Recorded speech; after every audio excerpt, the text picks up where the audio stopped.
Welcome to Chitra சமையல். இன்னைக்கு நாம் சுவையாகவும் ஈஸியாகவும் இன்ட்ரெஸ்டாகவும் செய்யக்கூடிய ஒரு ரெசிபி தான் செய்ய போகிறோம். பெரியவங்க சின்னவங்க விரும்பி சாப்பிடக்கூடியது, சத்துக்கள் நிறைந்த ஒரு ரெசிபி தான் செய்ய போகிறோம். காளான் சூப். குளிர்காலம் ஆரம்பிச்சிடுச்சு. அதுக்கு இதமாக தொண்டைக்கு இதமாக நம்ம இதை சாப்பிடணும் போல தோணும். இந்த மாதிரி வெரைட்டியான சூப்புங்க செஞ்சு சாப்பிட்டா ரொம்ப உடம்புக்கு நல்லது. வாங்க இதுக்கு தேவையான பொருளை நம்ம பார்க்கலாம். ஒரு 10 காளான் எடுத்துருக்கிறேன். கார்ன்ஃப்ளவர் மாவு இது ஒரு 2 ஸ்பூன். பூண்டு ஒரு 3 பூண்டு பல் உரித்து 3 பல் பூண்டு பல் உரித்து வச்சுருக்கிறோம். 10 சின்ன வெங்காயம் கட் பண்ணி வச்சுருக்கிறோம். மிளகுத்தூள் தேவையான அளவு எடுத்துருக்குறோம். இப்போ காளானை சின்ன சின்ன பீஸாக கட் பண்ணி நம்ம எடுத்துக்கலாம். காளான் இது மாதிரி சின்னதாக பீஸாக நம்ம கட் பண்ணி எடுத்துக்கிறோம். இப்போ நம்ம சூப் பண்ண ஆரம்பிக்கலாம். காளான் சூப்பு வந்து இந்த மாதிரி கட் பண்ணி வச்சுக்கணும். இப்போ நம்ம சூப் செய்ய ஆரம்பிக்கலாம். கேஸ் ஆன் பண்ணிட்டோம். ஒரு அடிகனமான வடைச்சட்டி நம்ம வச்சுருக்குறோம்.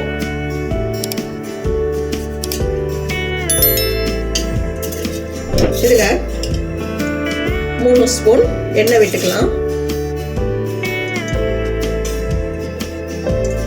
நான் ரீஃபைண்ட் ஆயில் எடுத்துருக்கேன். நீங்கள் உங்களுக்கு தேவையான கடலை எண்ணெய் கூட எடுத்துக்கலாம், இல்லை நெய் எடுத்துக்கலாம், அது உங்கள் பிரியம்.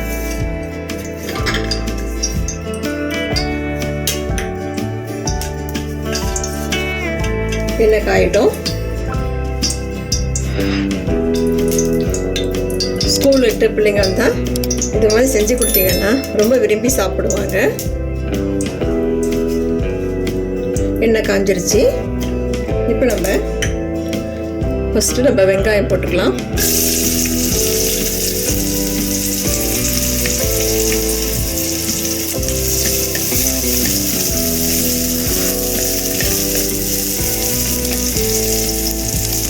கேஸை நம்ம மீடியம் சைஸில் வச்சுக்கிறோம். இப்போ அடுத்தது கட் பண்ணி வச்சிருக்க பூண்டு போட்டுக்கலாம். இந்த பூண்டு சூப்புக்கு ரொம்ப சுவையும் கொடுக்கும், டேஸ்டாகவும் இருக்கும் சாப்பிடும்போது.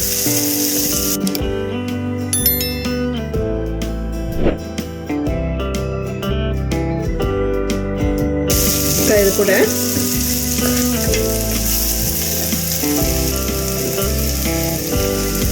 காளான் போட்டுக்கலாம். கட் பண்ணி வச்சிருக்கிறோம்ல காளான், அதை போட்டுக்கலாம்.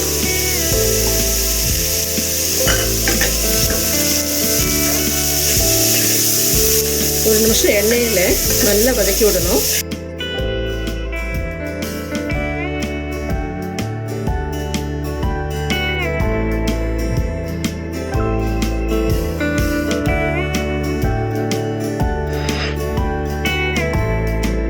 ஒரு லிட்டர் தண்ணி ஊற்றிக்கலாம்.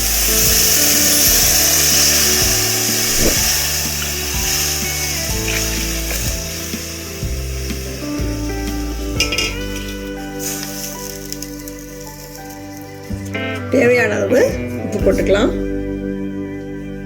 நான் 1/2 ஸ்பூன் உப்பு போட்டுக்கிட்டேன், தூள் உப்பு.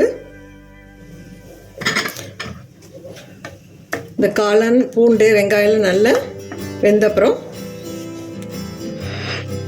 அதை திறந்து பார்க்கலாம். ஒரு மூடி போட்டு வச்சிடலாம். இப்போ வெந்துருச்சா நம்ம பார்க்கலாம்.